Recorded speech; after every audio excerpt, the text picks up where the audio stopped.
Imagine waking up hungry, not the skipped breakfast kind of hungry, but the kind where your stomach growls so loud it could double as a church bell. You stumble outside, barefoot, into a world where breakfast isn't avocado toast or a protein shake. It's bread, and not the fluffy, sourdough kind you post on Instagram. No, it's a hard, black brick of rye so dense you could use it as home defense. This is life as a medieval peasant. Your diet is simple because it has to be. Wheat bread, that's for lords. Meat, maybe once a year if you're lucky. And if you didn't just get drafted into war. Most of the time, it's gruel, porridge, and whatever you can scrape together. Forget calories, survival is the only metric. And yet, somehow, against famine, disease, and endless hunger, you kept going. So let's step into your shoes. And your stomach, one, bread or bust, why even the loaf tried to kill you. You probably imagine bread as comfort food, a warm baguette, a soft sandwich loaf. Maybe that overpriced sourdough you bought during lockdown. But in the Middle Ages, bread wasn't comfortable. It was survival, and it wasn't delicious. It was a daily gamble with your health, your teeth, and sometimes even your sanity. For peasants, wheat was a fantasy grain, too expensive to carefully guarded for nobility. You got rye, heavy, dark, coarse rye that produced loaves better suited for building materials than eating. A single slice could double as a weapon, hard on your stomach, harder on your molars. And if that wasn't bad enough, it came with a hidden enemy, ergot. Ergot was a fungus that thrived in damp rye fields. You didn't see it. You didn't smell it, but once it took hold, your bread became something between a poison and a psychedelic. One bite could leave you convulsing on the floor, your limbs burning with gangrene, while your mind supplied visions of demons and hellfire. Entire villages had outbreaks of what they called St. Anthony's fire. To peasants, it looked like witchcraft. In reality, it was dinner. And even when the bread wasn't poisoned, it wasn't pure. Flour was precious. So bakers stretched it, peasants bulked it out with beans, acorns, even ground up tree bark. If you were desperate enough, you threw in sawdust. Anything to make the loaf bigger, anything to keep your stomach quiet. Flavor wasn't part of the deal. Bread wasn't meant to be enjoyed. It was meant to survive. Every chew was work. Every swallow was a risk. Break a tooth, too bad. Choke on a hard crust. Hope someone was nearby to whack your back. So when you picture peasants breaking bread, don't imagine soft golden rolls. Imagine teeth cracking, fungus spreading, and people wondering if the devil had just climbed inside their dinner. Suddenly, that gluten-free bagel doesn't sound like punishment at all. 2. Gruel for breakfast, gruel for dinner, the monotony diet. If bread was a gamble, gruel was a guarantee. Not good, not flavorful, but at least it didn't hallucinate you into the arms of Satan. Your diet, day in and day out, was porridge, oats, barley, or millet boiled until it surrendered into a gray, sticky mass. That was breakfast and dinner. And yes, if you woke up at midnight starving, a cold gruel waited for you in a cracked wooden bowl. There was no sugar, no spice, salt. If you had it, was luxury, and forget butter, cream, or honey, those went to people far above your rank. Your bowl was thick sludge that clung to your spoon like glue. Sometimes you get a few sad vegetables boiled inside, sometimes nothing at all. The flavor was boredom, the texture was misery. This was your fuel, not your pleasure. You shoveled it in because the alternative was hunger gnawing at your ribs while you tried to work 16 hours in the fields. Imagine eating oatmeal every single day for 30 years, without fruit, without milk, without a single topping. That was your life. The monotony wore at your mind as much as your stomach. Meals weren't a joy, they were chores. You ate to keep standing. You are to swing a hoe, pull a plow, or survive another brutal winter. There were no cheat days, no guilty pleasures, just bowl after bowl of beige despair. And here's the cruel irony. When harvests failed, even gruel disappeared. Famine meant there wasn't enough barley or oats to boil into sludge. You longed for it then. The thing you hated most suddenly became the thing you missed most. Cold, congealed porridge became a memory worth craving. So yes, gruel was disgusting, but compared to starving, it was comfort food. And when that's your comfort food, you know you're living in the wrong century. 3. Vegetables were not your friends. Fast forward to modern life and everyone tells you, eat your greens, 5 servings a day, fresh, organic, raw if you can. But medieval peasants, they didn't love vegetables. They tolerated them, and usually only because there was no other choice. Your garden wasn't filled with colorful produce, no tomatoes, no potatoes, no corn. Those wouldn't arrive from the New World for centuries. Instead, you had turnips, onions, cabbage, a handful of beans or peas if the soil cooperated. And cooperation wasn't its strong suit. Most of the ground you planted was poor,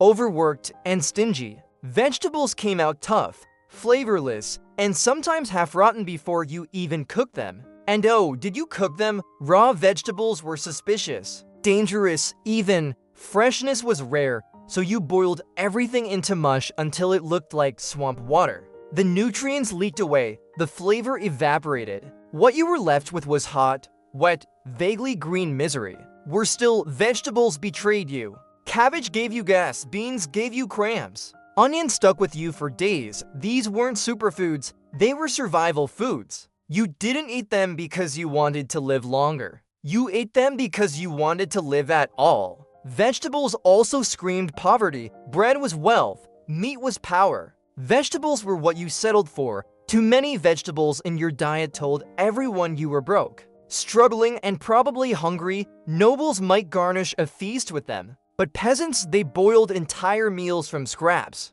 And if you think peasants were walking around with baskets of fresh kale like medieval influencers, think again. By winter, your vegetables were months old, wrinkled and sprouting fuzz. Boiling wasn't a cooking choice, it was pest control. So when someone today tells you to eat your veggies, remember this: your ancestors would laugh. They'd boil that kale into mush, choke it down, and spend the rest of the night doubled over with gas. Congratulations, the healthy option was just another way to remind you that life as a medieval peasant was nasty, brutish, and poor. And it probably smelled like cabbage. For meat, the forbidden luxury. If bread was misery and gruel was boredom, then meat was fantasy. For a medieval peasant, roasted meat belonged in fairy tales. Chickens weren't dinner, they were egg machines. Cows, they gave milk and pulled plows. Pigs, you fattened them for months, sometimes years, and only slaughtered them when absolutely necessary.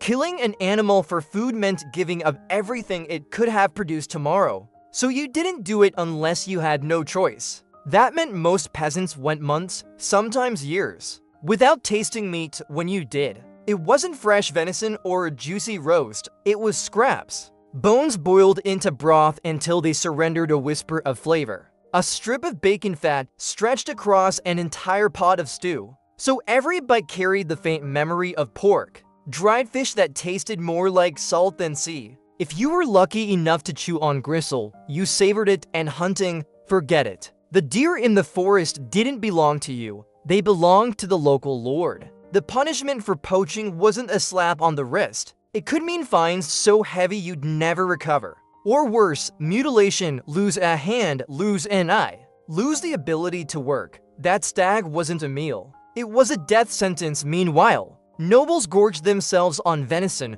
boar, goose, even swan. Their feasts glittered with roasted meats carved at the table, dripping fat onto golden trenchers. You, the peasant, sat in the corner licking stew off your fingers, trying not to imagine the smell drifting over from the high table. Meat was more than food, it was class. To eat it regularly meant you were rich, powerful, and touchable for everyone else. The closest you got was soup flavored by bones that had already been gnawed twice. And so you dreamed not of castles or crowns, but of sinking your teeth into something, anything, that once had muscle. 5. Ale was safer than water and everyone was buzzed. Picture your water bottle. Now imagine filling it from a stream. Not a crystal clear mountain stream. A brown, sluggish one where people dump waste, wash laundry, and sometimes bodies. That was your local water source. Drinking it straight was gambling with cholera, dysentery, or worse. Wells weren't much better. Contamination was everywhere.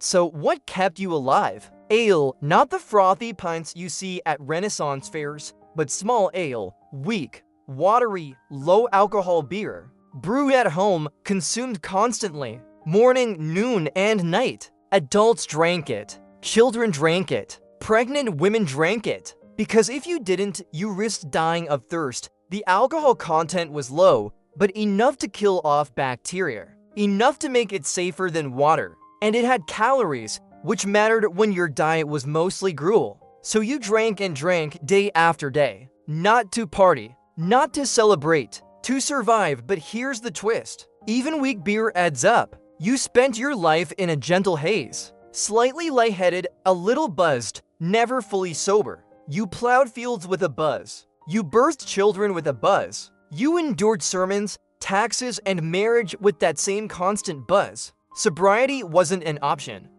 And no, there weren't pubs filled with singing, dancing peasants clinking mugs. Drinking was work. Brewing was part of your household chores, as important as baking bread or fetching firewood. Ale was your hydration plan, not your social life. Think about that next time you sip a craft IPA and complain about the aftertaste. Medieval peasants didn't care about hops or flavor notes. They cared that their next drink didn't kill them. And if it made the endless cycle of bread and porridge a little more bearable, even better. 6. Famine season, when bark became food. Now imagine the bread running out, the grain bins empty, the gruel pot scraped clean. This wasn't a nightmare, this was reality every few years. Because harvests failed, wars destroyed fields. Plagues emptied villages, and when that happened, famine followed. Famine wasn't a single bad day, it was weeks of hunger. Stretching into months. At first, you tightened belts and rationed bread.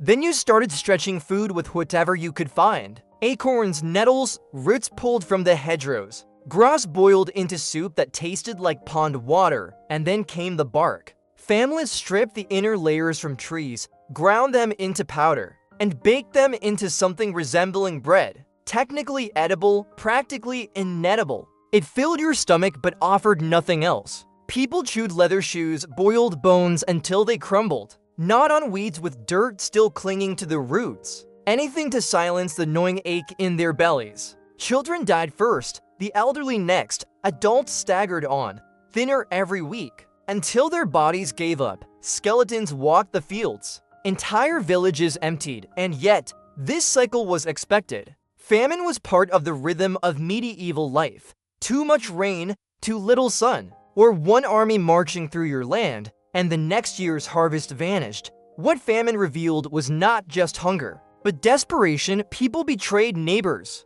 Families abandoned their kin. Desperation stripped away dignity, and still, survival wasn't guaranteed. So yes, bark technically counts as fiber. But when you're eating tree trunks just to see tomorrow, it isn't healthy food. It's despair disguised as bread, and the real horror. You knew famine wasn't a once-in-a-lifetime catastrophe. It was coming again, always coming again. 7. Holy feasts and starving fasts. You think modern diets are tough. Keto, intermittent fasting. Maybe skipping sugar for a week. Cute. In the Middle Ages, the church handled your entire meal plan, and let's just say it wasn't built around your comfort. On feast days, things looked promising. Tables might sag with loaves of bread, bowls of butter, and a rare slab of cheese if you were lucky. Maybe even a roasted goose or a haunch of pork. But don't get too excited, these days were rare, unpredictable, and usually reserved for someone else's celebration. You were more likely to stand in the corner, chewing crusts while the nobility carved up the good stuff. Then came the other side of the coin, fast days, and they weren't occasional. Almost half the calendar was blocked off with them. The rules were strict. No meat, no dairy, no eggs. God was apparently watching your plate as closely as your prayers. Fish became the official substitute. But here's the problem. Unless you live by the sea or a river, good luck finding it. Inland peasants might manage a salted herring once in a blue moon. But mostly, you stared at stew so thin you could see your reflection in it. Disobeying wasn't worth the risk. The punishment wasn't just earthly. It was eternal, so you did what peasants do best. You played along, which is where the irony kicks in. You couldn't afford much meat anyway. Abstaining from beef and butter wasn't a holy sacrifice, it was just Tuesday. Hunger, dressed up in religious robes, turned into a virtue. The church told you every rumbling stomach was a prayer. Every skipped meal was a ticket towards salvation. You weren't starving, you were holy. And when you finally got a feast day, that wasn't indulgence. It was divine permission to remember what fullness felt like. So while the nobility debated theology, you lived it with every bite. Your soul wasn't just judged by confession, it was judged by dinner in the medieval kitchen. Salvation came not from bread alone, but from whether or not you had the discipline to avoid butter. 8. Poverty, plague, and parasites, dinner guests you didn't invite. Let's say you actually managed to find food. Grain in the bin, bread on the table, maybe even a slab of smoked fish. Congratulations, you're about to share it with half the insect population of Europe. Your storage bins weren't meat. Airtight Tupperware, they were wooden boxes. Sacks or clay jars, perfect nesting grounds for weevils.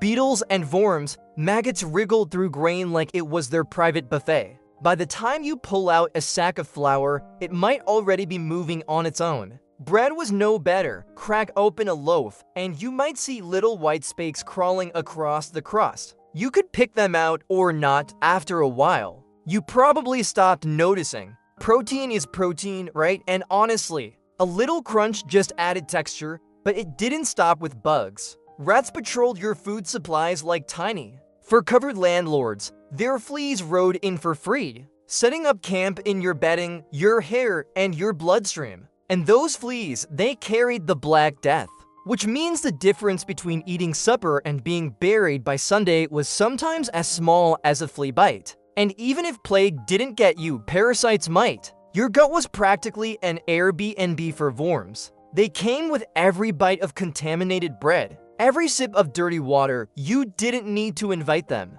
They were already living inside you, robbing you of the few calories you managed to swallow. Food, in other words, was never just food, it was a gamble. Each meal was shared between you, the bugs, the rats, the worms, and whatever invisible disease decided to hitch a ride. Sometimes, what you ate kept you alive. Other times, it delivered death straight to your door. Imagine tearing into a hard-won crust of bread, only to realize you're splitting it with 3 different species. The good news, technically, you're eating more protein than you thought. The bad news, that protein might kill you. Dinner wasn't just risky. It was practically Russian roulette, only instead of bullets. Your revolver was loaded with maggots. 9. How you didn't just starve to death anyway. Here's the shocking part. You lived, somehow. Against every imaginable disadvantage, peasants endured. Which means your ancestors weren't just lucky. They were stubborn enough to wrestle life out of a world that clearly wanted them dead. Your body adapted, you learned to survive on endless porridge,